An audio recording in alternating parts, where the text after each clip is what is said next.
to debate with apostate prophet, but with me they hide in the corner and they don't dare to show or even to let me call them. So let us hear what apostate prophet want to say to us and what happened exactly. Wait, stop. I'm talking for the bloody Bible. Leave the Bible alone. You don't believe in it. In which I made the outrageous claim that Let me play that again. a few days ago, I had a very respectful discussion with these very friendly Muslim apologists. Wait, stop. He was quoting for him from the Bible. Look what happened to this Abdul. Wait, stop. Wait. It's very funny that those cowards, they themselves, they quote the Bible when they want to prove to us that Muhammad is a prophet. And if we quote the same book to prove that Muhammad is a fraud, wait, where are you going? What you going? Wait. Remember, apostate prophet is not even Christian. He's an atheist, right? So why you're upset? I mean, he quote from a book as he wish. What's your problem? For the bloody Bible. Leave the Bible alone. You don't believe in it. In which I made the outrageous claim that Islam treats the Kaaba as this center of worship for the Almighty Allah and for Abrahamic religion, but in reality, the Kaaba is entirely disconnected from Abrahamic religion, from history, and that it is merely an Islamic adoption from pagan times. To build my argument, I used the premise that the Quran says that the Kaaba was the first house built for Allah, and that Allah tasked Abraham with proclaiming this message of the Kaaba and of pilgrimage to the Kaaba to humanity. The point here is that if that was indeed true, if Allah in the past, in Abraham's time, did indeed give Abraham this big task, then this would of course mean that we would find the Kaaba somewhere in Abrahamic religion. This would mean we could verify historically that the Kaaba was indeed a place of pilgrimage and worship from around the world. When I made the point that according to the Quran, Abraham was supposed to deliver this message to mankind, our dear friend Hamza made the objection and asked me where I get that from.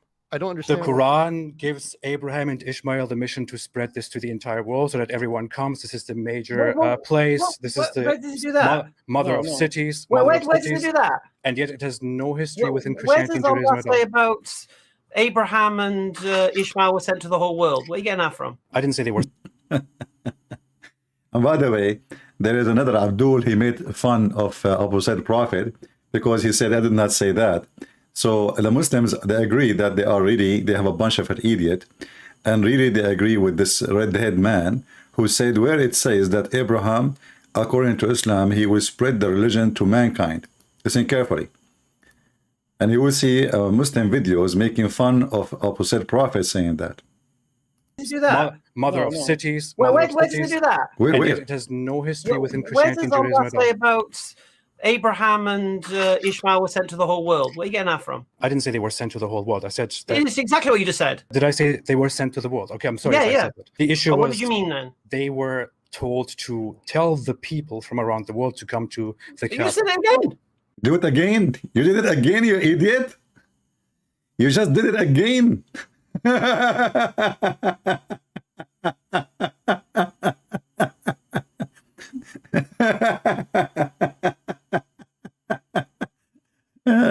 No wonder you open a store to sell panties for Muslim women. So this idiot, who he is a convert, and all of them, and the rest of the team, they are Muslim, they are born Muslims. All of them, nobody says to do what the Quran is saying. So they side against opposite prophet just to prove that he's wrong. You know, like if I say Islam teach you to be a pimp, what the Muslim will say? Where you says that? But if a Muslim, he says that, yes, brother, it says that. So now this donkey, he didn't agree that Abraham and Ishmael supposedly want to spread the religion of Allah for humanity, and he is challenging his opponent, which is in this case apostate prophet. Where you can get that from? Where you get it from? Wait, you're saying again, you idiot, again you do it? What's wrong with you? I didn't say they were sent to the whole world. I said that. It's exactly what you just said. Did I say they were sent to the world? Okay, I'm sorry. Yeah, if I yeah. said that. The issue But was what did you mean then? they were told to tell the people from around the world to come to the You Kaaba. said it again. Again? You just did it again. Isn't that Tell what the the Quran people says? from around the world. Sorry, How is Ishmael and I? No, one second. If I need to make a correction I'm going to here. tell the people around the world. I found it very strange that Hamza actually made this objection and tried to argue that this is something that I just came up with. This is general knowledge. Let me show you exactly where I got this outrageous claim from. I take this, as I said, from the Quran itself. Apparently, I'm more informed about the Quran.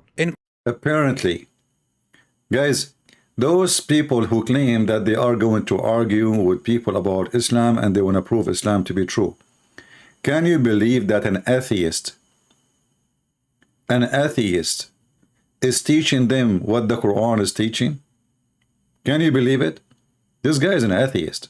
He's an ex-Muslim, yes, but at the end of the day, he's an atheist. So how 3-4 Muslims sitting together in one room, or like in one live broadcast, and they are challenging him to show us where it says that? That because Islam is a religion of the ignorant. Quran chapter 22 verse 26, it says, "And mention, when we designated for Abraham the site of the house, saying, do not associate anything with me, and purify my house for those who perform tawaf, circumambulation, and those who stand in prayer, and those who bow and prostrate." And in 27, it then says, "And proclaim to humanity the pilgrimage, the Hajj, or proclaim to the people, or proclaim to mankind." The word here is nas, translated as mankind, used throughout the Quran again and again. You know, it's really funny that we have people who claim to have religion, but their religion does not make sense. Explain it, they can't defend it, and even when they try to defend it, they prove us right. My Skype is open. If there is anyone can explain to us, first of all, such a statement that Abraham and Ishmael, they went all the way to Mecca. Who want to explain to us what happened? Why they even went there? Anyone? Why Abraham and his wife, Hajar, not all the family, why they went to that location? Who want to explain to us? Who is a Muslim can explain to us?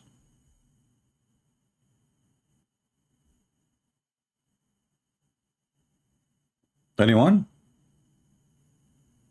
You know, we are talking about a religion who believe that Alexander the Great is a prophet of Allah. Anyone is famous is a prophet of Allah. Al-Khudr is a famous fiction person who drunk from the fountain of youth or life, and then he lived forever. He was in the funeral of Noah, and he was in the funeral of Abraham. He was in the funeral of Moses and Aaron, and he was in the funeral of Muhammad. Why? Because he drank from the fountain of youth. Which explains why I'm still so young. I mean, now I'm supposedly at least 200 years old, but still I look 17. That's because I drank from the fountain of youth. It's called Pepsi Cola. So when we ask the Muslims about their logic and their religion, where you get this religion from? Why Abraham, he went to that location? Where we can find the story? You see, if we go in the Quran,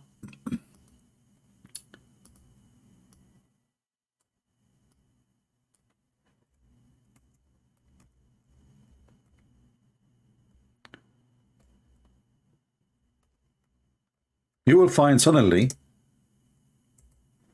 the Quran mention Abraham or Ibrahim is raising the Kaaba. What is the story of Ibrahim coming to Mecca? Where is Mecca? Read carefully with me. This is a chapter 2. And by the way, one of the funny things about the Quran, that you cannot find a story in one place. Like, you know, in the Old Testament, if you want to find how God created the earth and the heaven, you go to the book of Genesis. If you know, like every book have a specification about certain things. You want to read the books of about kings, etc., you go to Kings. In the Quran, if we type the word Ibrahim, I will copy the word Ibrahim as it is here, and I will paste in the search engine. Are we going to find the story of Ibrahim or Aka Abraham in one place? Chapter 2, chapter 2, chapter 2, chapter 3, chapter 3, chapter 4, chapter 6, chapter 9, chapter 9, chapter 11, 11, 11, 11, 12, 14, 15, 16, 19, 21, 22, 26, 37, 37, 38, 42, 60, 87. If you want to understand a story about anything, remember, Abraham is from the past. Abraham is from the past, which means it is someone who came and he was before Muhammad. So his story should be in one place. It's okay to mention his name in different places, but not to repeat stories or to tell stories about the guy. I mean, why you don't mention it in one story, one place? So if you go here,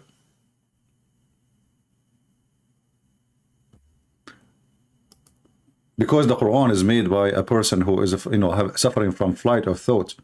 So you will see here, like in chapter 26, Allah, he delivered Moses and he drowned everybody. Okay, this is about Moses and the Pharaoh. And this is a sign for people to remember who have faith. Wonderful. And indeed your Lord is Almighty. Okay, wonderful. And tell them about Abraham. Like, what the heck?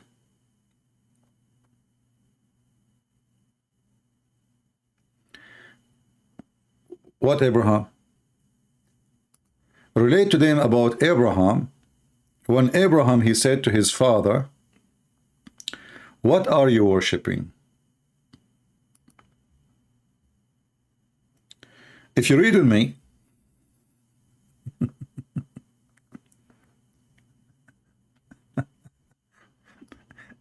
does it make sense that Abraham is asking his father, what do you worship? Why he is not in the family? He did not see what they worship? What this question is about? They said we worship idols. He said, do they hear you when you call them? Or do they bring you any benefit or cause you any harm? They said, indeed, we found our fathers doing likewise. He said, have you regarded what you have been worshipping? You or your ancestors? But all those questions we can ask about Allah.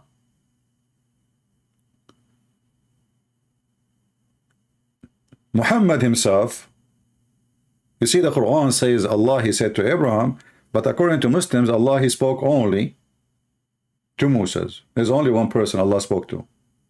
Just one.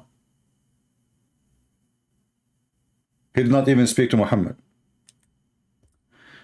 So, if we put this an examination from Abraham to examine if this is a God to worship or not to worship, let us ask the same questions Abraham is asking to his family.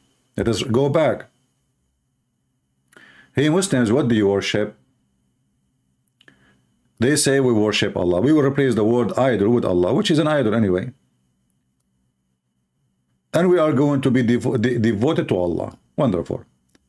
He said, do they hear you when you call them? Hey Muslim, do Allah hear you when you call him? Do Allah hear you, Muhammadan, when you call Allah? The answer, no. Even Muhammad, he agreed with us. Muhammad, he said that Allah,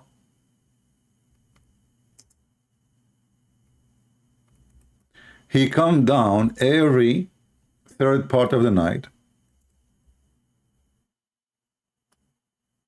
to the lowest heaven.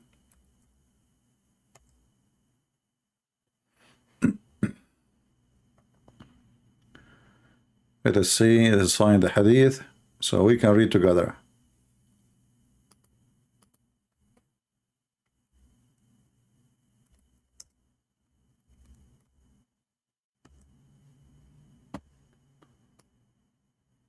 All right.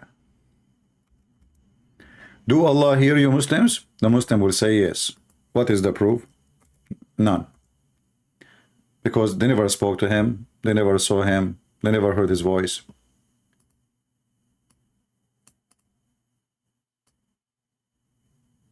I'm just trying to find the hadith in English because this hadith have many versions of it in the translation, but we will find it here.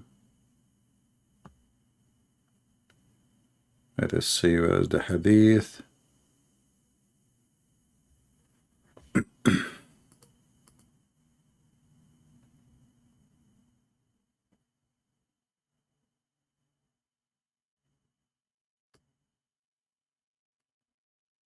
Let us try a different version in Arabic.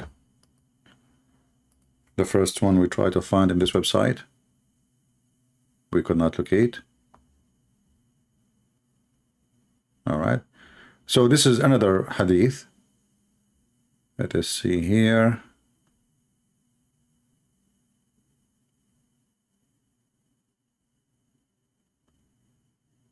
Let us read this one.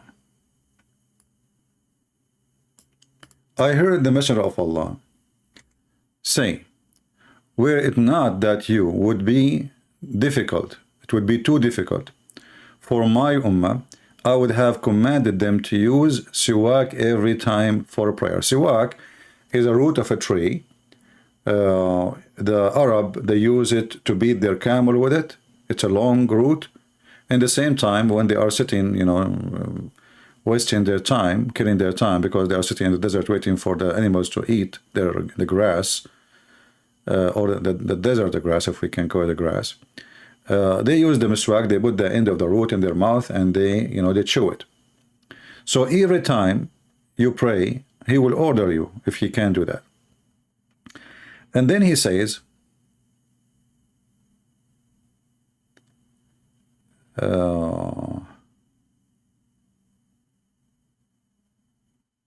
be careful here.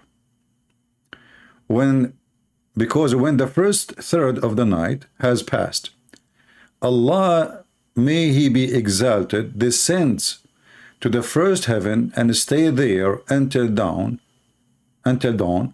comes, and he say, there is any, which means anyone asking, so I might be given. If there is anyone praying, so I might answer. So Allah, he go down where? He go down to descend to the lowest heaven.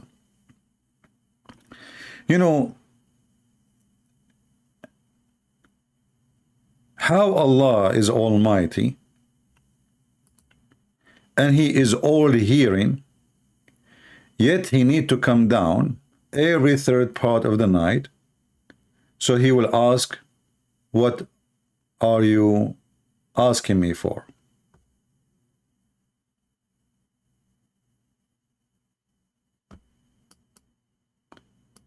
Is that fit with the nature of this God? When Muhammad, he says Allah, he come in the third part of the night, and we can find the hadith in different version of it,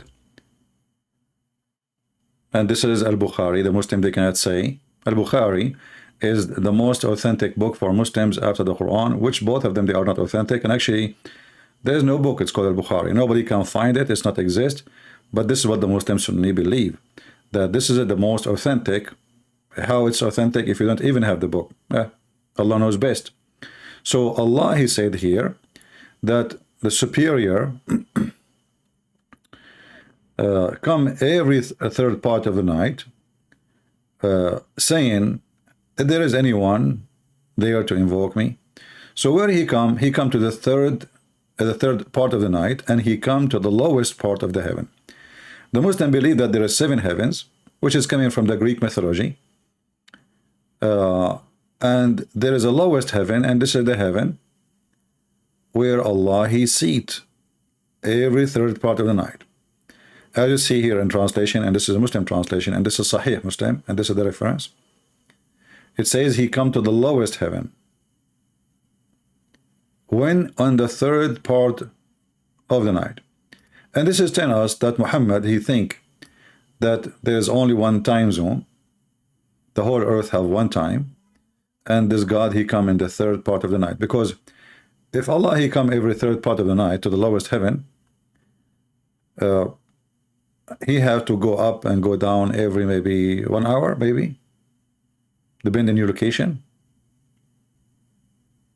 Is that correct? So when the Quran speaking about Abraham questioning his family or his people, do you speak to your God? No. Do He answer you? No. Is He useful or harmful? Let us ask the same question to the Muhammadan. If there is any proof that Allah is useful, my Skype is open, by the way. If there is any proof that Allah is useful, if there is any proof that Allah is harmful, if there's any proof that Allah exists. You see, I'm asking the same logic is written in the Quran, so you cannot say this is not logical. And the one is using this logic is your God. Any Muhammadan?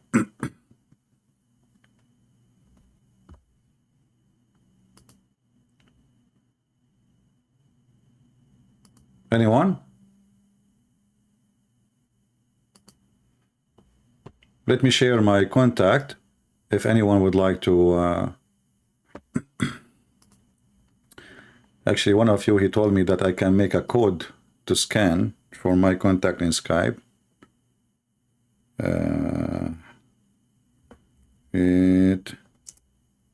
Skype. Let us see.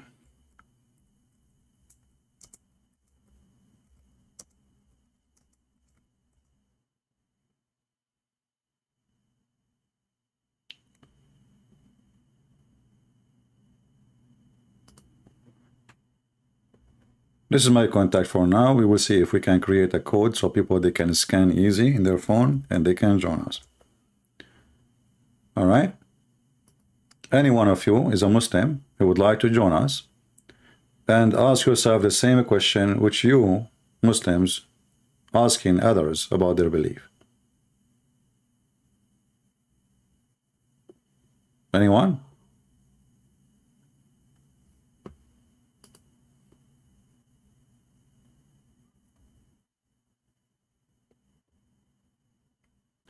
The same question you ask to others is where you die. As an example, do they bring you any benefit or cause you any harm? Why Muhammad he kissed the black stone? Do kissing the black stone cause you any useful thing or any harm? Muslims?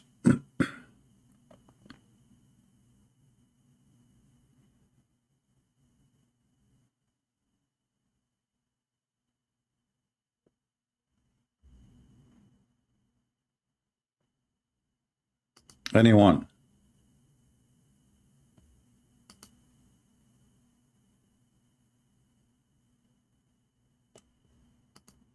Not a single Abdul?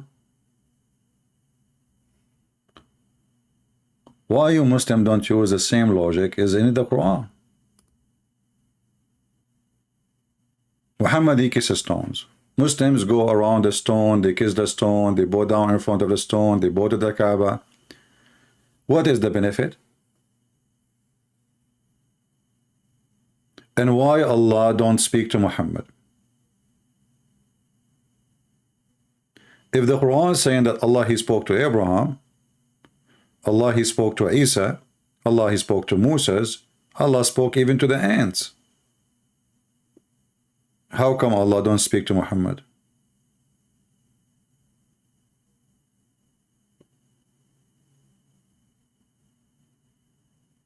Any Muhammadan?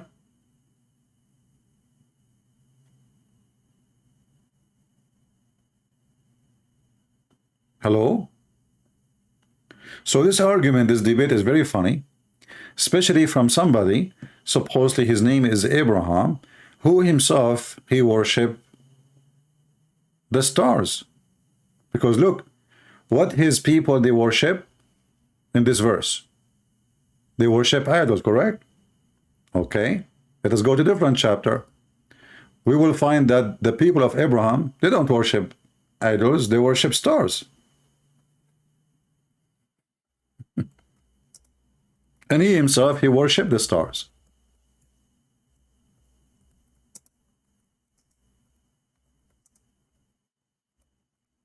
So, did they worship the stars or they worship idols?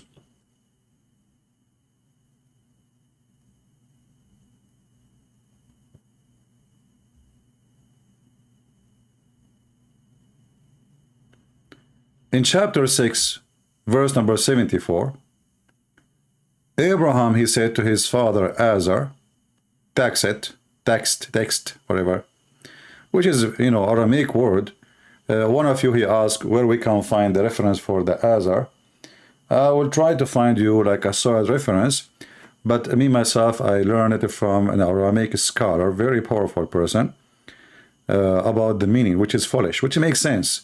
So Abraham, he said to his father Azar, and which means foolish, are you going to worship idol? It makes sense, right?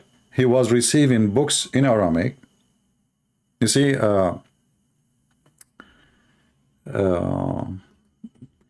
some might say, well, what are you talking about? Muhammad, he has received books in Aramaic. Where do you get this from? Give me a second.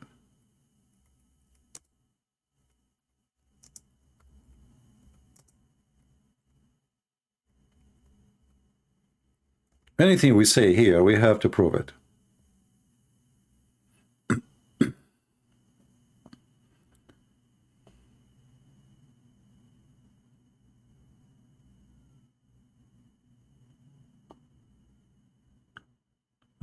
Let's see.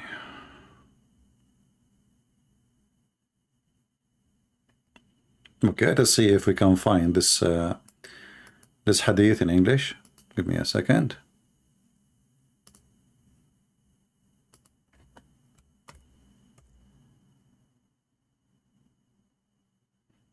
Read carefully with me.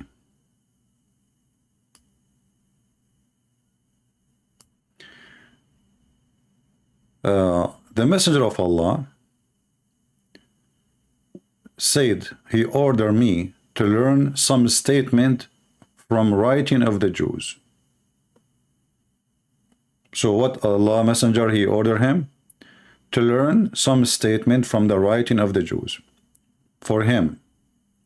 And he said, for indeed Allah, I do trust the Jews with my letters.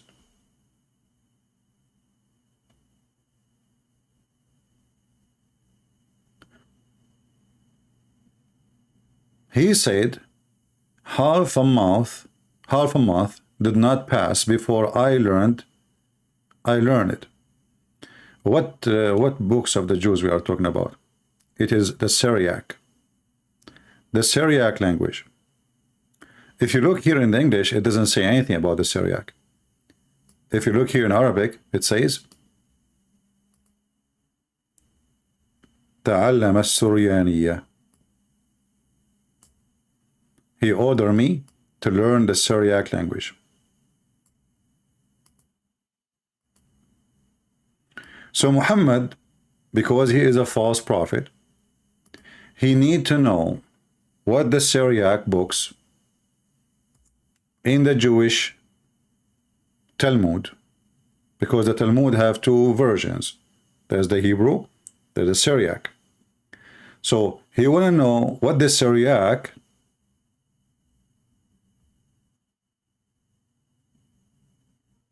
Talmud saying? What the Syriac book teaching? So he orders Zayd ibn Thabit,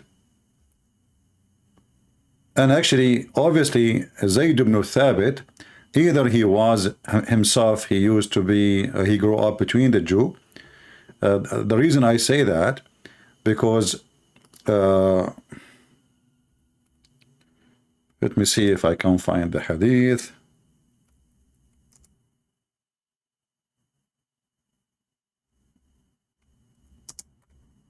He used to grow, like, you know, when the Jews, they have two, like, I don't know what the word in English, they have two line of hair coming from their head.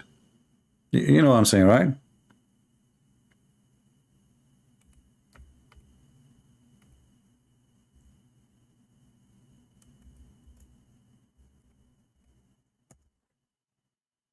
If you ask yourself why he have such a thing,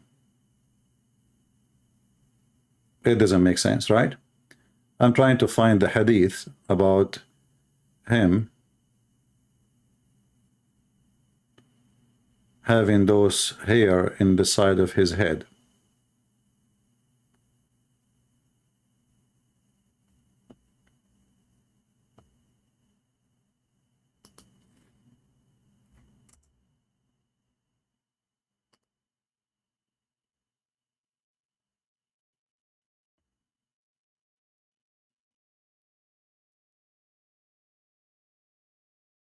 Let us see.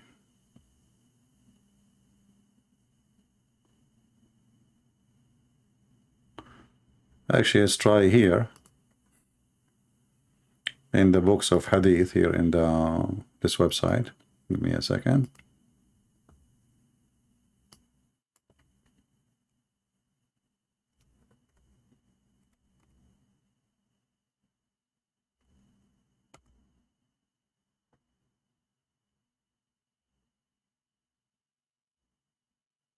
I will find it. Anyway, so Zayd ibn Thabit, he have to, let me find the picture of a Jew. I'm trying to find the word too, you know. Orthodox Jew.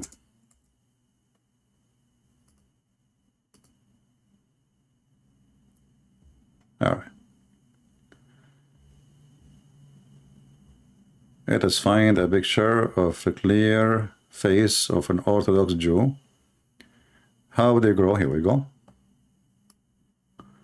So Zayd ibn Thabit, he used to have those on his head. Now, if you ask yourself, why in the world he have that?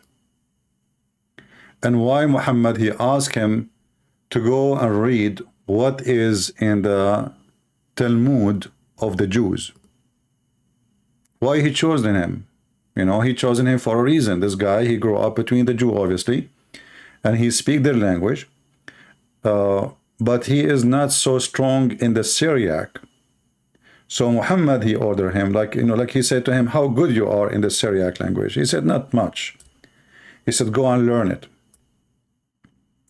Why Zayd ibn Thabit need to learn the Syriac? Because Muhammad receiving books from the Jews.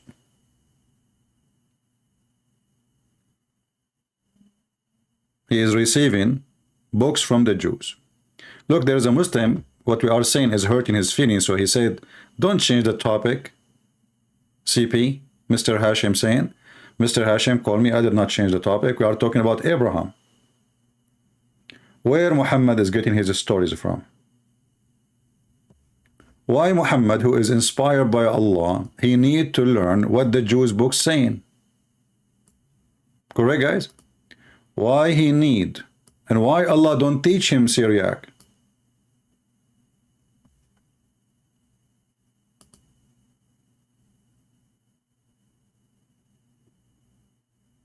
Isn't it him that is the prophet? Isn't it this is the language of Abraham?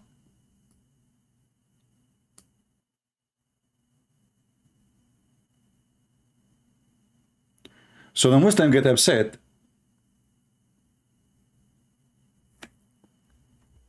Let me try to find the hadith. I don't like to mention something without finding it. Give me a minute.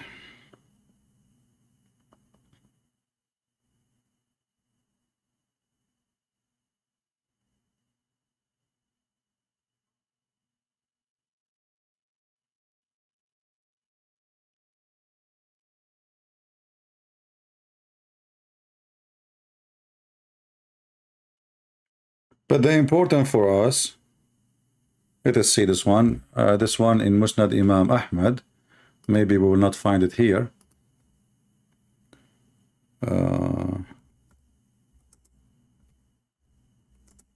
Let us see.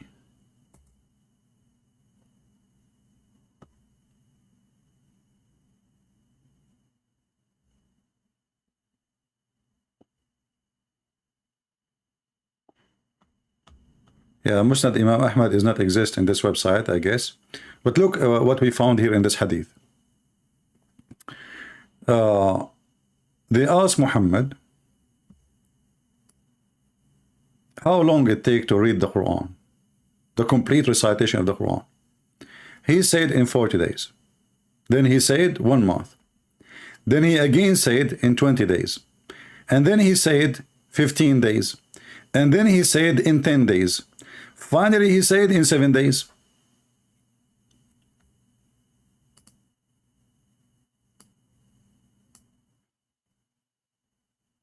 Even though we were looking for something different, but this is alone is enough to prove that Muhammad is a scam. I mean, if you read the Quran, if you need the how long we need to be able to recite the Quran? The question is very simple. I have a book. I'm going to recite the book. How long is it going to take me to recite the Quran? And by the way, all those numbers are wrong.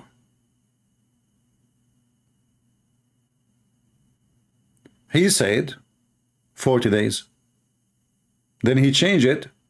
He make it a month. Then he make it 20. Then he said 15. Then he said 10. Then he said 7. What does that mean? The Quran is shrinking. Is that correct? Because if the Quran is increasing in pages, then the number should be increased, not the opposite. So he start with 40 days,